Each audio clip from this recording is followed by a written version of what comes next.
guys, I read all of Marie Kondo's books and today I'm going to talk about it. So her main book is this one, The Life-Changing Magic of Tidying, and the other two basically build upon that. I don't know if you can see that, but this one's exactly the same as this. The only reason I bought it is because it has these illustrations. So this is more a dictionary you'd flip through and find specific things rather than reading it cover to cover. But I did read a lot of it and most of it does just repeat everything that's in this book.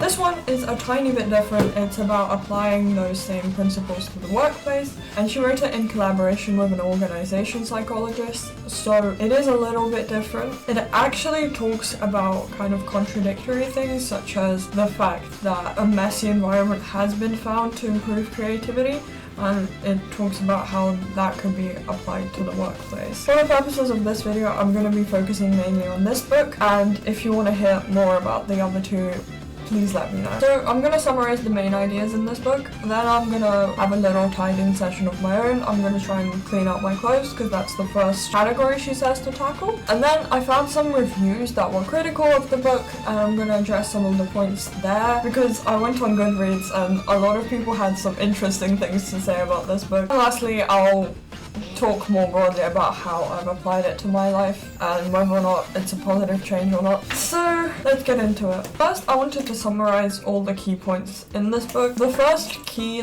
Marie Kondo method idea is that you can't tidy things if you have too many things or if you have a lot of things that you don't like. So her main philosophy is getting rid of things that don't bring you joy and that you don't really need. Another principle I got from the book, perfect life is different for everyone and therefore the perfect tidiness level or amount of things is different for everyone. Another principle in the book is that this tidying and this process can help in other parts of your life because you're being more picky with the things you have in your life.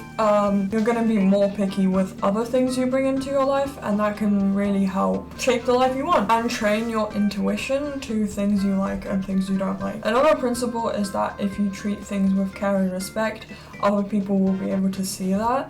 So, for example, if your clothes are stored well, if they're folded up really neatly and nicely, they will have less wrinkles, they will serve you for longer because they won't get stretched out, etc. So having fewer things that you really care about can really benefit the things that you do have. The first thing she talks about is clothes, and that's something I have a lot of, so that's why I decided to start with that. The first thing she says to do, and the first thing she tells her clients to do, is to dump everything into one place.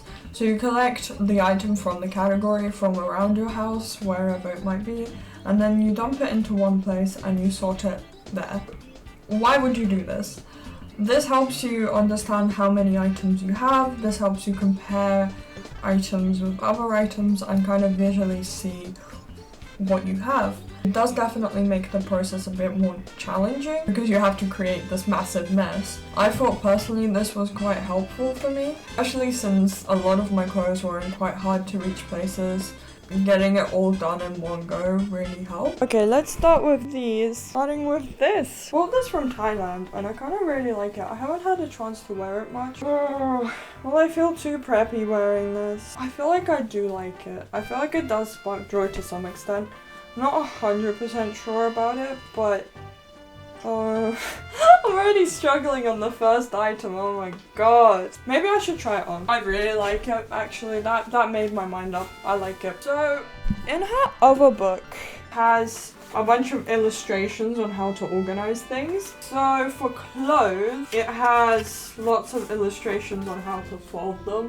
So Marie Kondo swears by the whole rectangle method where you turn each item into a rectangle and then stand it up on its side. I'm going to attempt that. I did do this in our previous house because I stored a bunch of my clothes in drawers. So I had some practice, but let's give it a go.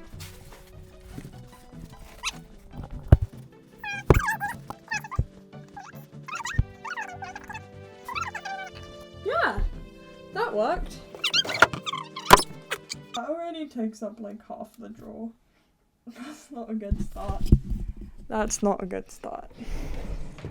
Going through my clothes, I was kind of disappointed with the amount of stuff I did want to keep. When I think about my wardrobe, I think that I have a lot of things that I don't need, but then when I handle them individually, I do like them. So even though in my head, they don't really make sense as a solid style. I also have quite limited space to store them in. I don't know if I'm still entirely happy with my clothes, but I don't know if it's a problem of how much I have versus how much storage I have, and if I should get more storage or figure out another way to store things. A lot of the book does talk about how Japanese apartments and Japanese houses have a lot of built-in wardrobe space, and that should be enough for a person to store all of their clothes in. So I don't exactly have that measurement, and I feel like 3 drawers of clothes isn't exactly excessive, so I don't know. I'll show you the result of all my tidying. I think all in all I got rid of about 50 items of clothes.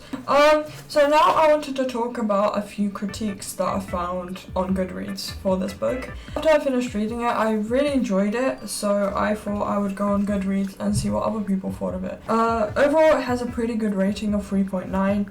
However, there are a lot of reviews that feel a bit unhinged, and I'm a bit upset about this book. I don't know if this theory is correct, but I feel like this book might upset some women in particular, because we are pressured to kind of keep our home tidy, and it's seen as quite an important thing for women to do.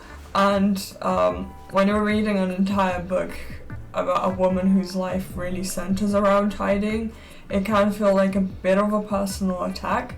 However, I don't know if these reviews come from that place, but it is important to remember that I'd be pretty annoyed if her house wasn't more tidy than mine, because she is meant to be like the tidying expert. So if I got anything from trying to practice the things in this book, is that tidying does take quite a lot of effort and time, so sometimes you need to prioritize other things, especially nowadays when most women have careers and other things going on aside from housekeeping.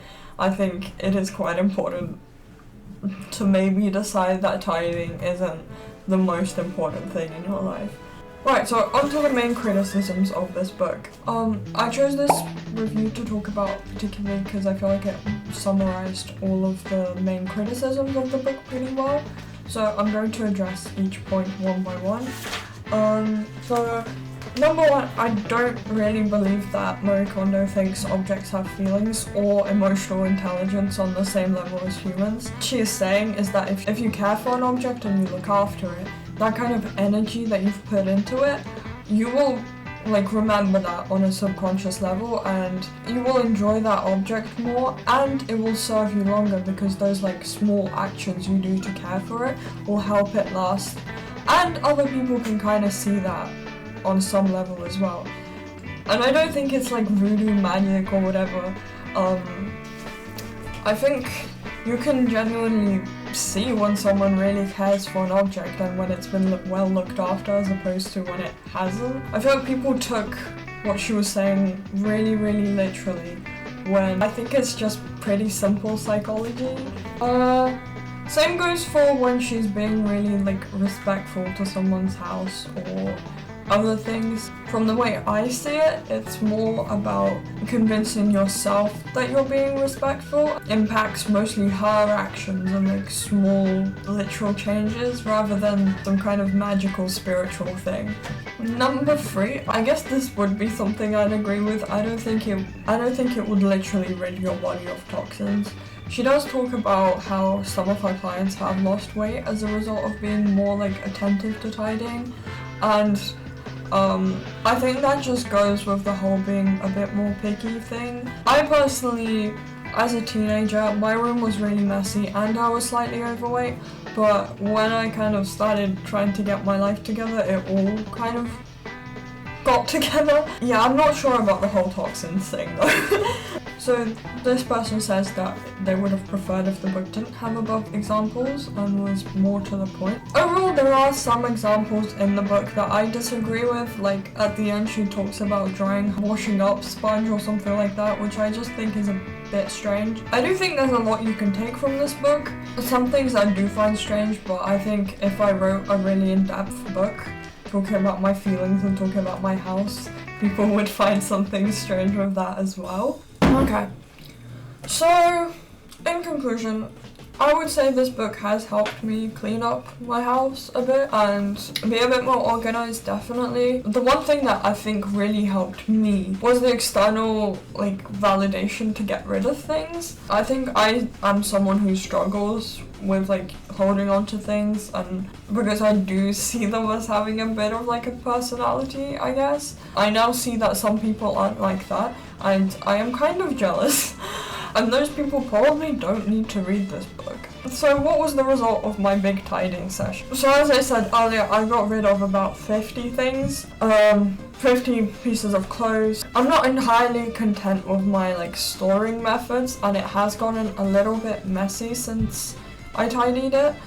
So it's not perfect, but it is kind of a work in progress. Definitely an improvement from what it was before. I do think the whole Sparks Joy method is quite useful. Again, maybe not for everyone, but I feel like there are certain objects in my life that do definitely spark joy, whether it's through their practical use or through just aesthetics. So overall, I think if you are in the camp of people who see their things as having a bit of personality or feel bad letting go of things, this book could be very helpful for you. Otherwise you might think it's a bit crazy to talk about things like this. Overall, I feel like spending some time being quite perfectionistic about tidying has taught me that it might not be the thing I should prioritize in my life. Currently I've had a lot of time because I've been on holiday, but getting back to university and eventually getting a job, I probably won't have as much time for tidying. So I'm glad I've done this experiment, and I think in the future my house will be more messy than it's been recently. But taking the time to consider whether or not you need certain things, I feel like is really, really important for keeping your space and your mind tidy. So I hope you enjoyed this video, I hope you got something useful out of it, and thank you for watching. Goodbye.